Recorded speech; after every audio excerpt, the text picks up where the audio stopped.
gonna take my lunch, okay? Yeah, whatever, come on. Hold up. Brendan Filone tried to hijack another Comley truck, and in the process, the driver of the Comley truck is accidentally shot and killed by a ricochet bullet when one of the guys drops his gun.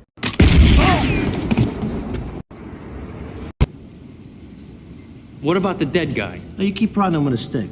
You light a candle to St. Anthony. But in terms of this innocent truck driver, the guys barely break a sweat over the fact that he's dead. Tom, what if this didn't go back? Be a problem. Anything else, gentlemen? We're good. My friend here will take the check, though.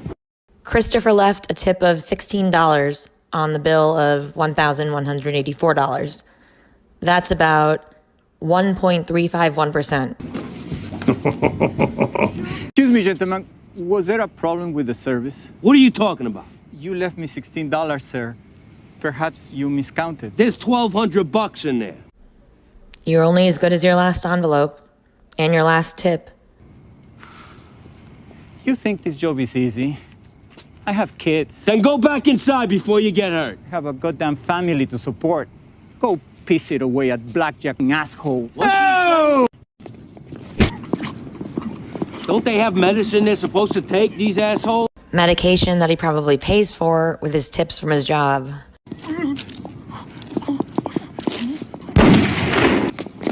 That's my money, Paulie. In the words of Johnny Sack, is it all just about money? Yes, pretty much. Jason, my condolences. Your dad was the best boss any of us ever had. We're sad to hear you're selling the company. When Dick Barone dies, his son, Jason, wants to sell the company, but Jason doesn't understand the business arrangements that Dick made with Tony Soprano and other guys from that world. But he finds out soon enough. No, Cinelli's offer seemed fair. There's lots of things to take into account. You even know what your EBITDA is? My what? Earnings before interest, taxes, depreciation, and amortization. Gives the true picture of a company's profitability. I gotta be kept on. I need that W-2. And Barone is my secondary insurance carrier. I need it. John's gonna take care of you. You know that, Tony. But I stay on a payroll, as is. All I can do is deliver the message, Anthony. Numbers just don't work. Jason! I'm going to the buffet table. Be right there, Mom. After he gets another talking to from Paulie, Jason tells Cinelli that they're going to need to do something to make sure that Tony's taken care of. But Cinelli doesn't want to hear about it. I give Tony what he wants. I lose money on the sale. I can't do that to my mom. Kid, you work it out any way you want, but nobody's backing out of the deal. You know, I'm starting to feel a little intimidated. As well you should, my friend. A man who teaches skiing for a living ought to look after his physical condition. Wouldn't you say? His knees. At the end of the episode, a deal is made, but not before some folks get hurt. Blame me, not him. We know that Paulie's sad, but perhaps in Tony's head, he's also thinking, wow, that sounds a lot different from my mother. He's my boy, Tony. He's my baby. It'd kill me if anything happened to him. Even more so than Jason, this conflict between Tony and Cinelli has an impact all the way down to the guys who have nothing to do with organized crime. ¿Puedo venir contigo todos los días? Tú tienes que regresar para la escuela, no solamente para días de fiesta. Quédate aquí. What's going on? This ain't your route no more. It's ours. Cinelli. What do you mean? I have this route for 5 years. So when he objects, the Cinelli guy gets out of his truck and beats the crap out of him, while his young son is sitting in the truck and watching and yelling. Bobby! Oh. Bobby, go again? Bobby! Bobby!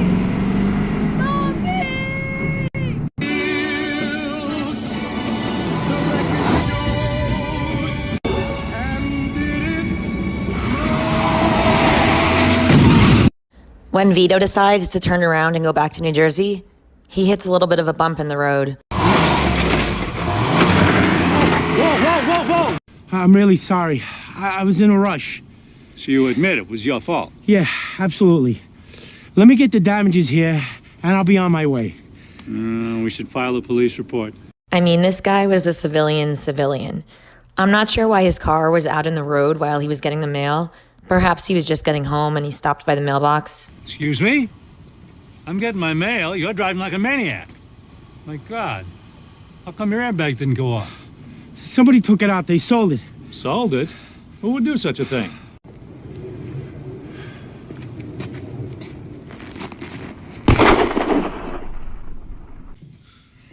How much did you drink?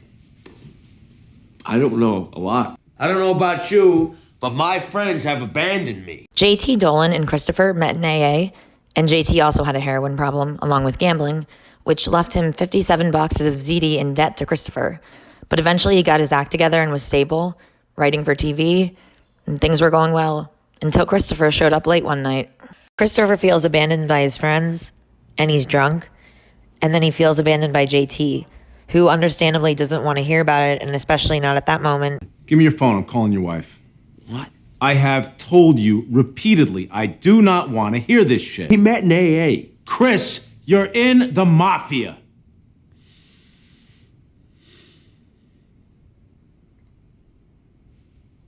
Fine.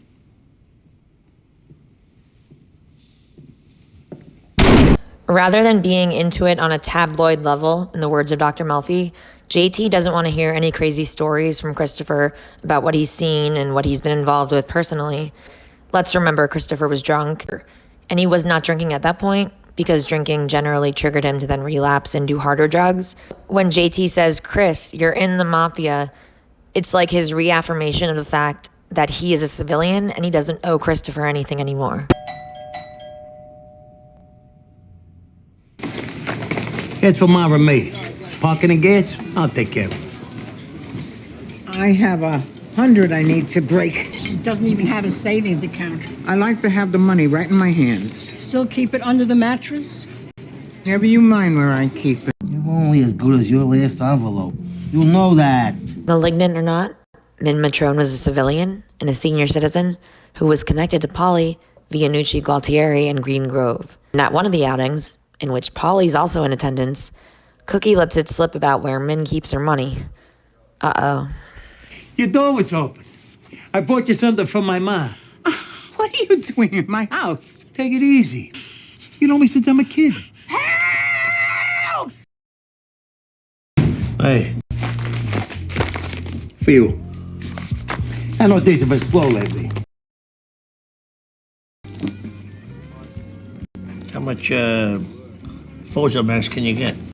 In Soprano home movies, Bobby Bacalieri, at the instruction of Tony Soprano, kills a young Canadian man as part of a deal to get cheaper expired medication. I'll tell you what. You knock your price down 35 grand, and we'll see what we can do about making your sister's custody problem go away. He's another mafia casualty, all done as part of a deal to get cheaper medication. Finally, she survived, but She had to be destroyed. She was too badly burned. That was a beautiful innocent creature. What did she ever do to you? Right, Lady Pie? Yeah. Kid's a thoroughbred. she may have been a horse, but as we know, Tony has a special place in his heart for animals, and Pai Oh My is one of the prime examples. Tony, you have a second? Did you see that? The second she saw you, she came right over. I think deep down, Tony saw Tracy as a beautiful, innocent creature who didn't deserve what happened to her. And I think he feels the exact same way about Pai Oh My, which is why when he's beating Ralph and he says, she was a beautiful, innocent creature, what'd she ever do to you? I think he could be referring to both Tracy and Pai Oh My. So that's why I've kind of intertwined them here together. Such a beautiful horse. Hello. Yeah, that's a good girl. But maybe Pai Oh My isn't just a symbol of Tracy. It even comes up in Tony's dreams. You can't have your horse in here. Did you see that? The second she saw you, she came right over. What she likes? She likes when you rub her muzzle right here. Oh, she likes it when you rub her muzzle. Right, Lady Pie? I'll take it. Can you send it to this person here? Just like many other civilians, when it came to the mafia, Pai Oh My got burnt. I hope you enjoyed this video, and I'd love to hear what you think.